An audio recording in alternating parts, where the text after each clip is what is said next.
Welcome to Reach the World A.S.A.P. My name is Pastor Scott Griswold. I look forward to sharing this time with you each week, and I'm really thankful for the support of donors that make it possible through A.S.A.P. Ministries. Today I'm wearing a little different outfit than normal. Can you guess where it's from? This is a Karen shirt that the men of that tribe wear in Burma, which many call Myanmar. And then I also have here a Karen dress given to my family. They make beautiful work by using looms. It's all by hand. It's amazing handicraft. I cannot imagine the hours that go into it. The reason I'm wearing this is because I want to tell you about where I was last weekend. I attended the first ever nationwide Karen Family Convention held in the United States of America. It was like a camp meeting, especially for Karen people who've moved here. We met together at Union Springs Academy in New York. People came from 14 different states, plus Canada, Australia, and even Norway. There were at least 500 attending, almost entirely Karen, with a few others that really love these people. I met a lot of people. I could speak English with most of them, but some needed a translator. A few were happy to talk Thai to me since they'd spent many years in the refugee camps in Thailand. That's really why most of them are here. They fled their country because there's been a long-standing war between their tribe and the ruling Burmese. It's really been awful. Some of the adults at the camp meeting I could tell had been here for many years because they could speak English really well. But most have come more recently. They would have been completely lost if the whole program was in English. Much of it was in their Karen language, and they just soaked up the inspiration. When I looked around, I felt such a respect for them. They've gone through so much. Some have seen their villages burned completely to the ground. They've fled for their lives, lived years in refugee camps. And now they've crossed the huge oceans, made a life for themselves in entirely new environments. They've come from tropical jungle heat, have learned to cope in the sub-zero weather of snowy Minnesota, among other places. They've come from tiny mountain village roads and bamboo huts in the camps, and learned how to navigate the concrete jungles of Chicago and live in apartment complexes. And they've gone from rice and curry and chicken to, well, rice, curry, and chicken. And some pizza and spaghetti thrown in, I'm sure. We ate a lot of rice this weekend. So they're special people. Each person has a story to tell. The young people, oh, they're so vibrant. Many of them have just come to America in the last 5 years. They've already learned English amazingly well. The memories of the camps, the poverty, are so fresh in their minds that it gives them a huge appreciation for their opportunities here. They study hard. They really excel at school. And many are working as well as going to school. They have to support their families. It's really tough to make it in a very expensive world, especially at the beginning when their English skills are limited. And there's definitely clashes that come between the generations. Parents aren't learning English as fast. They don't understand many things their children are getting into. Old, important values seem to just evaporate under the bright lights of American culture. Television, music, friends at high school, they move in and replace the influence of the elders. That's why I so enjoyed the 2 seminars I did. I had prepared to talk to adults about how to witness to Buddhists, Muslims, and anyone from a non-Christian background. The day before, I felt impressed to pray more than to just put more preparation in. I asked God to send the Holy Spirit to do what I could not do, to truly make a difference in the hearts of the people who attend. On Friday, I was pretty surprised by the group that showed up. They were primarily high school and college students, but I didn't need to entertain them. They readily joined in, eager to learn how to share their faith. They asked questions. We wrestled with the challenges they face. One of their biggest questions was not about the topic at all. It was about dating non-Christians. I asked them, what seems to be the purpose for dating in America anyway? They said, because it's fun. We talked about how most of the fun ends in disappointment. We talked about how the typical dating in America is really good at breaking hearts. It frequently leads to a superficial intimacy that leaves scars, maybe stops schooling, can even shame the family. And I had just learned that back in the villages of Burma, many youth get married in their teens. Some children are even made to marry at ages 10 to 12. So I said to them, you don't have to do that anymore. So many responsibilities come with marriage. Right now you're free to study and work. So use your freedom, not for the heartbreak of casual dating. Use your freedom to live for God. Then you'll be ready for that person that God is also making strong, and it will be someone of your faith. I was startled by their applause. They seemed excited to challenge their new culture with God's culture of total dedication. So this is their great challenge, to look back at their home Korean culture, to look around at their new American culture, and then to look deeply into the Bible and forge a truly Christian culture that combines the best of Korean and American while rejecting the negatives from each. Even though we just had a few hours together, I felt so privileged, so excited to be part of that process.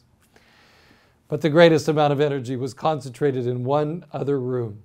Were there really 40 children in that classroom, or did it just feel like it? A.S.A.P. Ministries founder Judy Aiken joined her daughter Jolene Rosenberg and her grandchildren to put on the children's program. Maybe you remember their family from our podcast, Family Blessings and Refugee Ministry. If not, you should watch it at our YouTube channel. They've really been involved in helping refugees together as a family. Two Korean ladies, Parise and Se Nyula, also helped quite a bit. Anyway, they planned a program with the theme, The Armor of God, based on Ephesians 6. The children loved making their own armor. They laid out felt and tin foil and paper and glue and glitter all over the place. Plastic swords and shields, though, were the biggest hit. And for the most part, they were used for good spiritual purposes. At least there were no fatalities. I got recruited to help out with stories, and I loved that. Here is a generation of tiny children. They've soaked up the English language so much that now they're translating for their moms. Few of them remember the refugee camps. They will grow up in America. Might likely look and act like everyone else. But is that good? What will be the status of their relationship with God? Will they love Him and serve Him with the passion of their grandparents? It's programs like this camp meeting that will make the difference. On Sabbath morning, I shared the story of Peter and Jesus. For half an hour, the children stayed with me, soaking up the way Jesus loved Peter, even through his mistakes. They could tell Jesus loved them too. As I looked at them, I could picture this group as a little army for God, taking this most awesome of stories to the other children right here in America. You see, many children are now growing up in America without any knowledge of God. Their parents either don't know the Bible or they've turned away from it. Could it be that if we solidly receive and welcome groups of refugees like the Korean, that they and their children will evangelize an increasingly secular America? I think so. In about the last 10 years, 60,000 Korean refugees have come from Burma. They've settled in various places. There are around 7,500 in Minnesota, a lot in upper state New York, to just name two places. Because quite a few were already Seventh-day Adventists in Burma or in the refugee camps, groups of worshipers have been springing up around the United States. They meet in homes or in various churches that have allowed them to use the fellowship hall or an empty youth chapel. Who has been coordinating this? When we lived in Thailand, we knew a Korean pastor named Jimmy Shui. He was working for the Thailand Adventist Mission as a church planter not far from us. Pastor Jimmy and his wife had two boys. Nice family. Then I suddenly heard they'd moved to America. I was disappointed. I thought, we need him here. Why did he have to be tempted to go to the easy land of paradise? I didn't know what God was doing. Since that time, Pastor Jimmy has worked tirelessly to contact church members as they've arrived in various cities and towns. It's not been a paradise for him, but a lot of hard work. There are now close to 2,000 members meeting in 39 groups. He's the only ordained, full-salaried pastor among them. The North Carolina Conference and the North American Division teamed up to have the funds to hire him. A.S.A.P. Ministries has helped where needed.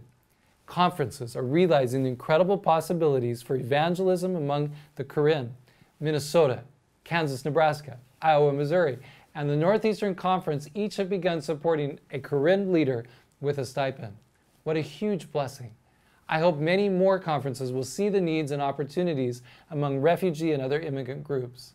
Some are happy to volunteer, but need the encouragement of a local church and the conference and some help with gas expenses or evangelistic supplies.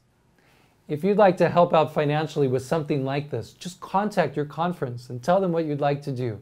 I'm sure they'd be happy to work it through. Or you can contact us at A.S.A.P. Ministries and give to the fund Refugee Ministries. It will go to help camp meetings like this and specific leaders who are reaching out to that group of people who have just come to America. At the camp meeting, we played a lot of soccer. I was impressed with their ability.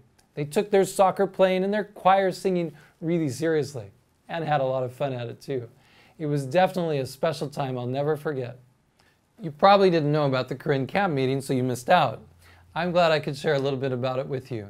But you know, there are actually quite a number of ethnic camp meetings that happen around America. I'm guessing if you call your conference office, you can find out about them. You might feel a bit awkward just showing up, but I can almost guarantee that if you get on the phone with whoever's planning it and say, I hear you're about to have a camp meeting. I'm really thankful that your group's part of our conference. I'd like to get to know you and learn about your culture. I want to hear your stories, experience a weekend with you. Would that be okay? I can almost guarantee that they would be so excited to have you come. They'd treat you as a special guest. It would be well worth the little bit of uncomfortable feelings you might have because you're around someone different from you, because it will help you to step into the role that Jesus has called you to. That is, to be a cross-cultural missionary. You'd be learning more how that feels, what it's like. Yes, He's called every one of us to cross-cultural missions. It's right there in the Great Commission. Matthew 28, 18-20, Acts 1:8, Judea, Samaria, the ends of the earth. It's there in the first angel's message to every nation, tribe, and tongue. An ethnic camp meeting would be a great place for you to proceed in that direction. But if that doesn't work, you also can probably find an ethnic church nearby. I'm guessing there's a Spanish-speaking or Korean church not too far away. It would be really good for you to go. We need to meet together. We have so much to learn from each other. Oh, and the food's amazing.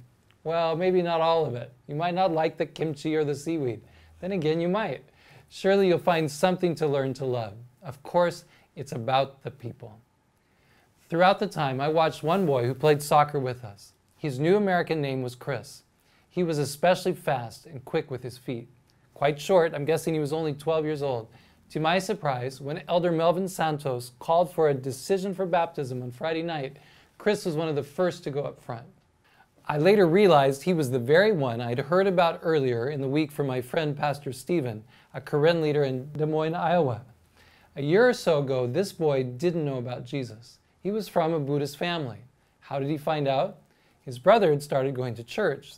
That led Chris to make some friends with some of the Korean Christian boys, in particular one boy named Do. Do had been praying to be a witness to somebody.